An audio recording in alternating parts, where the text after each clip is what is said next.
Josh Hoover says the TCU wide receiver room is 10 players deep. That might be the case, but 10 guys aren't going to make an impact. I'll tell you next. I'll tell you why next during Locked On Horned Frogs, your team every day.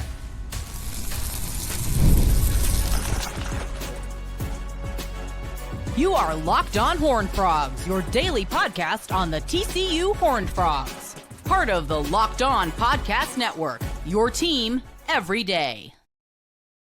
Locked On Horned Frogs, your team every day. I'm your host, Steven Simcox. I've been covering TCU athletics for the past 12 years. Some big Big 12, not to be redundant, but some big recruiting news in the Big 12 that I'll get to later on in the show. We start, though, Josh Hoover and Devin Deal both spoke with the media in a recent press conference, and I wanted to cover some of their comments, some of the topics that they discussed. Sonny Dykes also spoke with the media. I talked about that last week on Friday if you want to go back and listen to the podcast or watch it on YouTube. But Josh Hoover said some interesting things. He mentioned the wide receiver room, or he was asked about the wide receiver room. He said that it's a good group.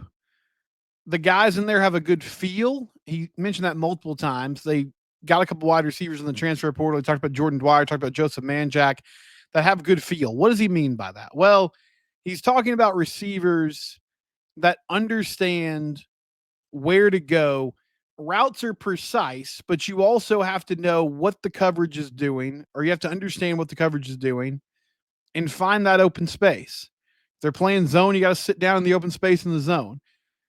You got to move with your quarterback in a scramble drill. Jack Besh, Savion Williams, JP Richardson especially. I think this is an area where they'll really miss JP Richardson this upcoming season.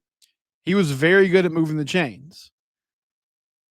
Joseph Manjack sounds like he's going to be on the outside, not in the slot like I thought when they landed him.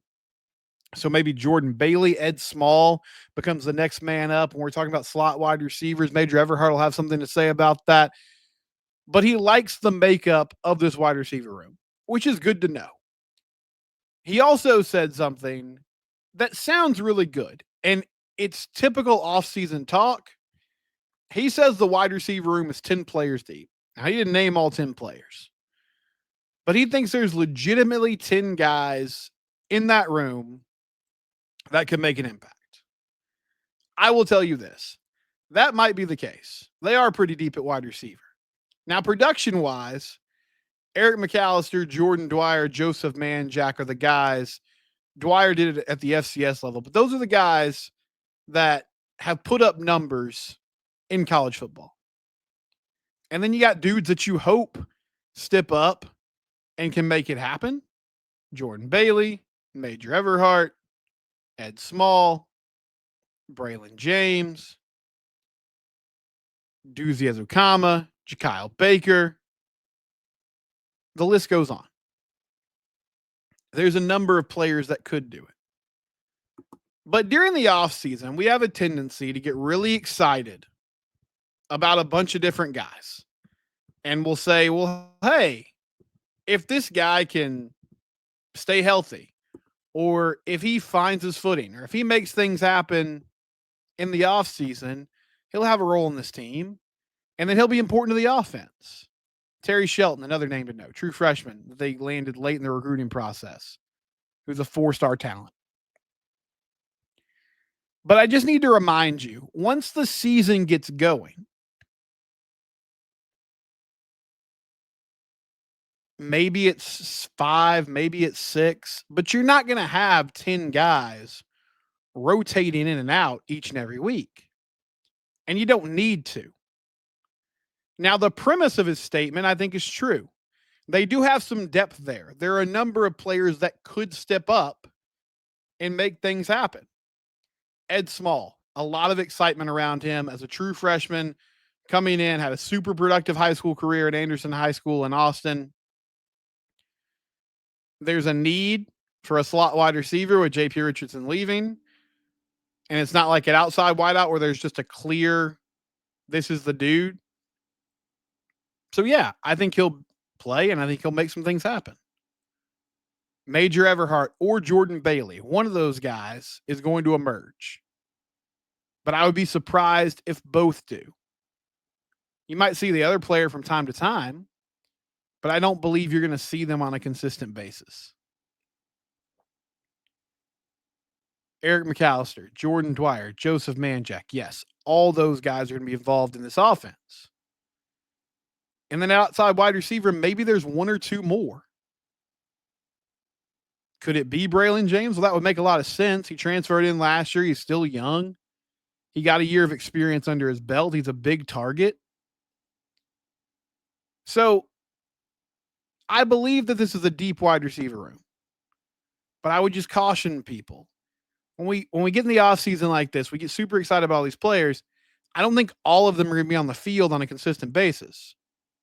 Now, that doesn't mean that you can't have multiple players make an impact, but when the dust settles, I believe we're talking about 5 or 6 guys that are going to do it on a week-to-week basis, right? He also said the rapport is really good. Again, I think it's just going to take time. It can be good right now in practice, but it's hard to articulate just how talented and deep and on the same page they were last year at the wide receiver spot. So I feel like there'll be some growing pains there. But I don't doubt that they got guys in there that are willing to work. And Josh is known. I remember one of the more mind-blowing things since I started this podcast, I think it was Savion Williams that brought it up. Or maybe it was Warren Thompson. It doesn't matter. One of the wide receivers in 2023. So after the crazy run where they played for the national title, next year we have a lot of excitement, a lot of anticipation. It doesn't end up working out the way we want it to. We all know that story. But Chandler Morris gets replaced by Josh Hoover.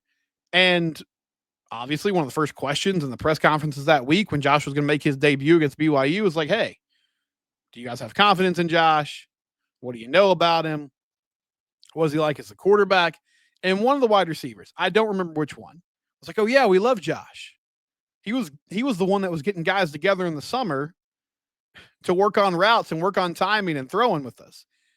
And I was so dumbfounded because maybe I misunderstood it, but the way that I interpreted that comment was like, no, Chandler wasn't taking the lead in that way. It was Josh Hoover doing it.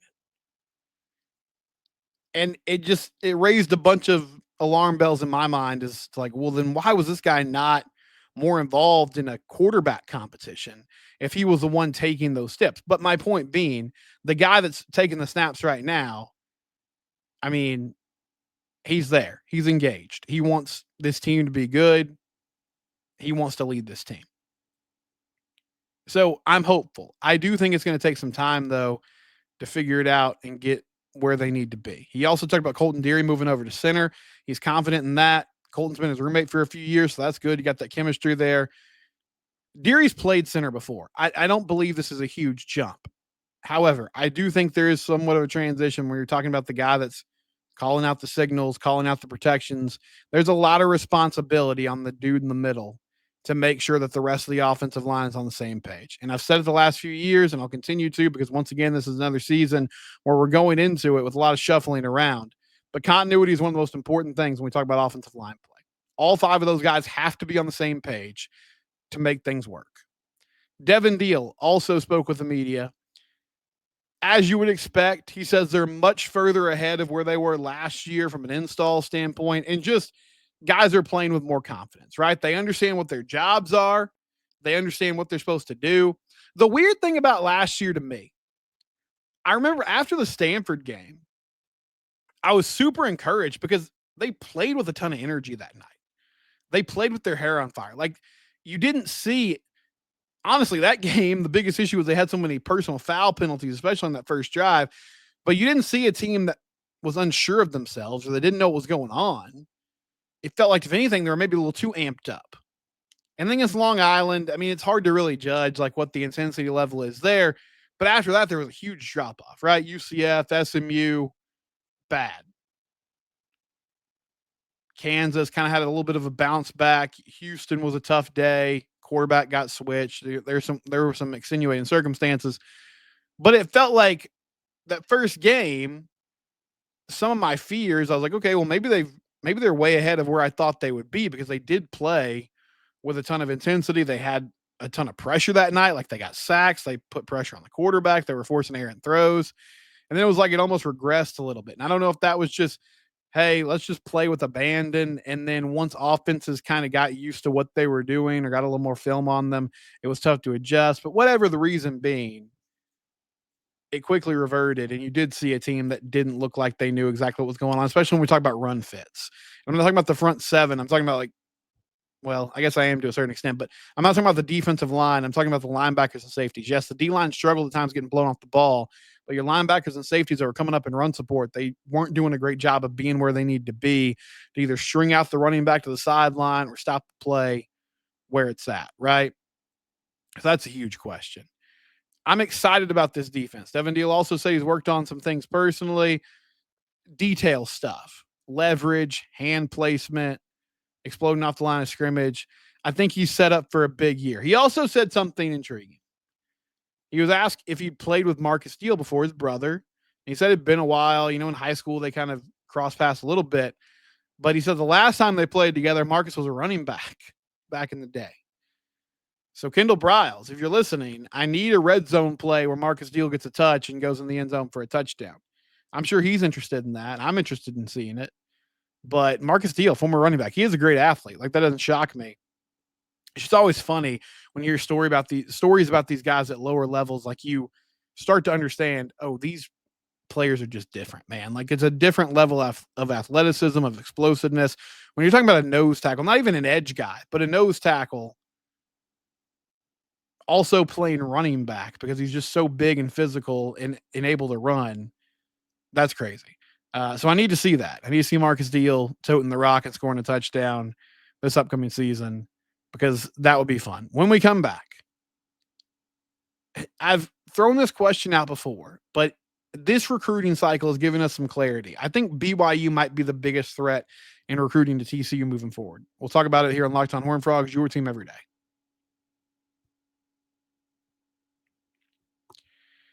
FanDuel, one of our long-standing great sponsors, FanDuel.com or the FanDuel app. Yes, the NBA is over, but summer sports are in full swing. Major League Baseball happening right now. I'm a suffering Rangers fan. I don't love that they're playing every night, but they are just about. There's opportunities each and every night on FanDuel.com or the FanDuel app. New customers, if you go to FanDuel.com/lockedon, you place a $5 bet. You hit on that bet, get up to $150 in bonus bets. And again, there's all kinds of opportunities right now with baseball being in full swing. We're also moving up to a place where we're getting up to football season, right? Those futures bets, those over-unders, the lines for week one, TCU 1.5-point underdogs, North Carolina. I think that's ridiculous. But the Bill Belichick factor, I guess, FanDuel.com or the FanDuel app, make one $5 bet. As a new customer, you get up to $150 in bonus bets if you win. FanDuel.com or the FanDuel app, proud sponsor of the Locked On Network and official betting partner of the NBA.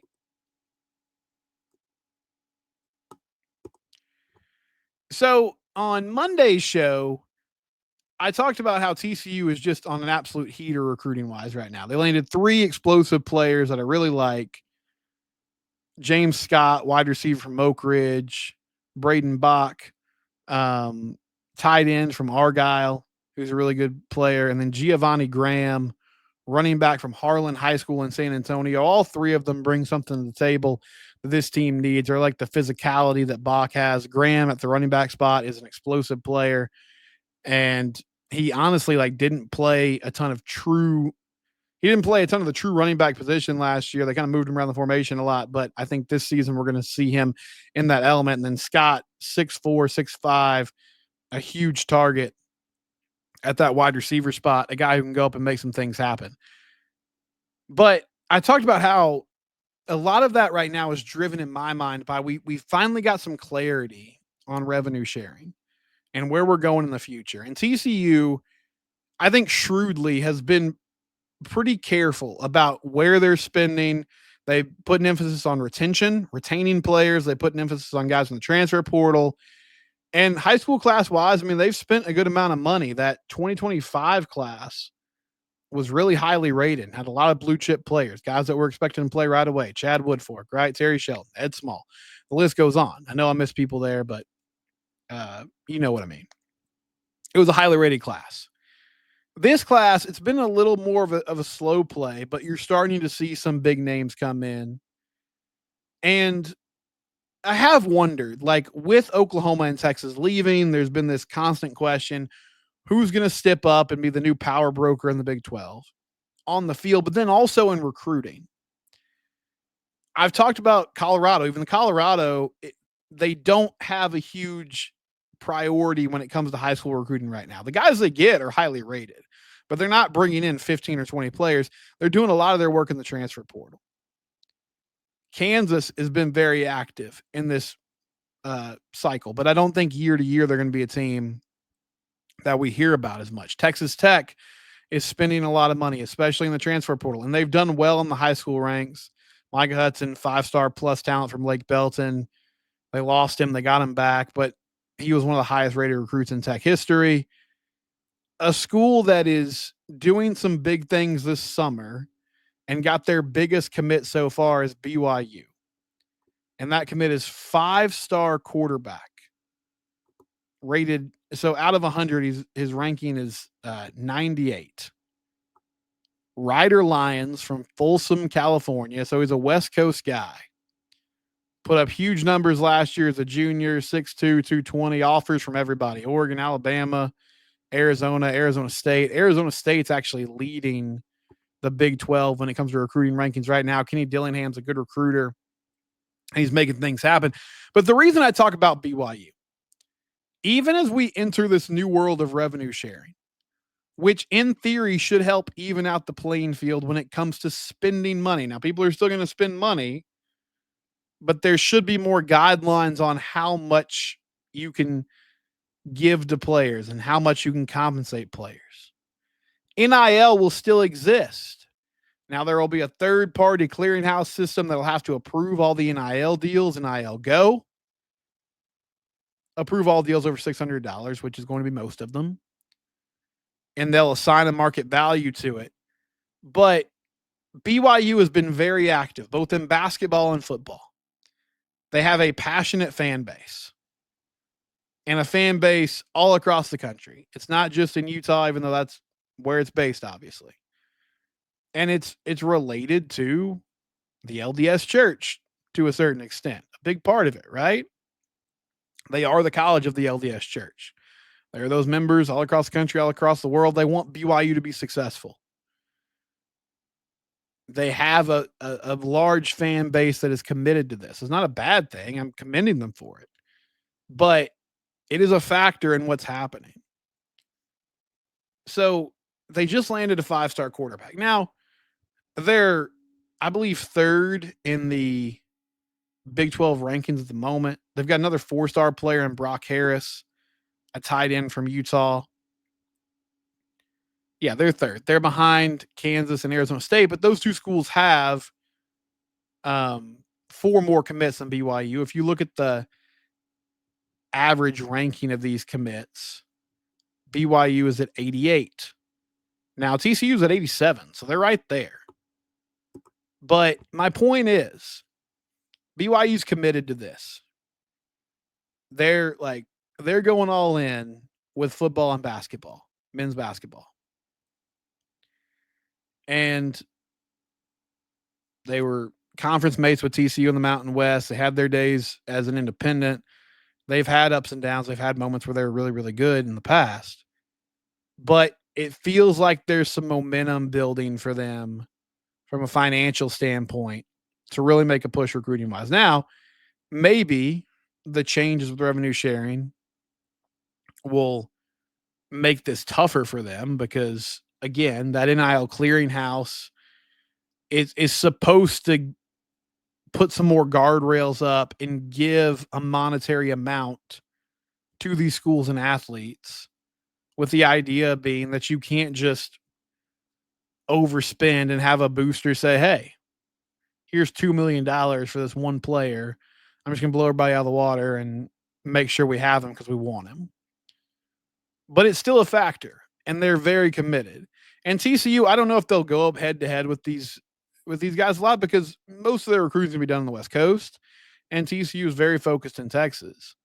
But from a talent standpoint, they have proven and shown that they're committed to bring in some of the best players in the country, and that's just how it's going to be. So it's something to watch. Ryder Lyons, 5-star quarterback, landing with BYU, at least committed for now.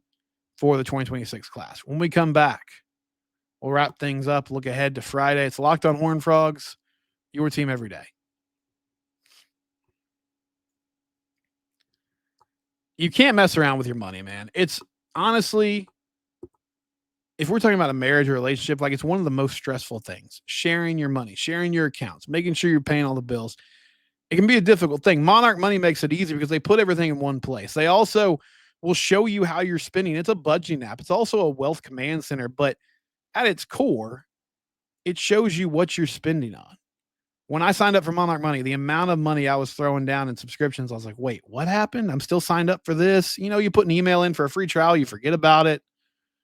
Those recurring payments, you're like, oh, $3.99 here, $7.99 there, whatever. And then you look at your bank account and you're like, wait, where did all my money go? Monarch Money can make it simple for you. They simplify the whole process. Go to monarchmoney.com.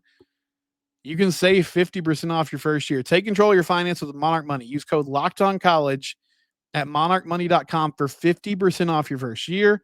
That's monarchmoney.com, code LOCKEDONCollege for half off your first year. Monarch Money will make the process simple for you. Proud sponsor of the Locked On Network. Again, on Monday's show, I talked about those commits, those 3 commits that TCU landed for 2026. Very active weekend for the Frogs. Jacob Langford commented and said, keep adding to that TCU wide receiver legacy. Let's go. And he's referring to James Scott, the 3-star talent from Oak Ridge. Yeah, Malcolm Kelly's done a really good job, man. I mean, he's brought in talented players, and I think he's done a great job of earning those guys' trust, making them feel comfortable, making them feel like he can reach their ceiling, and then pushing them to get there. I mean, we saw Quentin Johnson those first 2 years. It was tough. Obviously, it was under a different offensive system. You saw glimpses of it that game against Oklahoma. I guess that was a sophomore season where he had like over 200 yards and multiple touchdowns. You saw a glimpse of it really from the moment he stepped on campus. That first game against Iowa State, he had a touchdown on the first drive. He had some big plays. But when Sonny Dykes walked in and you got some more varied and diverse play calling that really got to feature these guys, you saw Quentin Johnston step up and make things happen. And before that, Jalen Reagor was a guy that just took off. John Diarse had a really productive last couple seasons of his career at TCU. And you look last year like Jack Best and Savion Williams, they have a good track record of getting the best out of these wide receivers, helping them become true playmakers on the outside. And I expect that to continue. I'm excited to see where they end up with this receiver room this year. Again, a ton of potential. It might take some time for it to all come together, but Jordan Dwyer, a dude who can stretch the field, Eric McAllister, same type of player. And both those guys, like if they can figure out how to make big plays, it's going to be hugely beneficial for TCU football.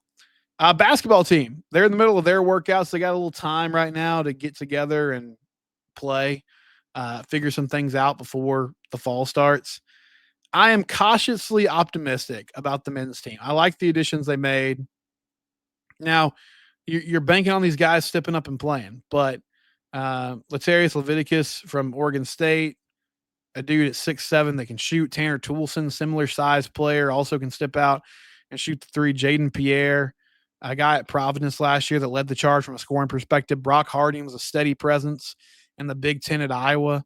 It can run the offense, kind of takes over Frankie Collins' role. Frankie got hurt last year, which is super unfortunate. But I think you have guys in more clear defined roles.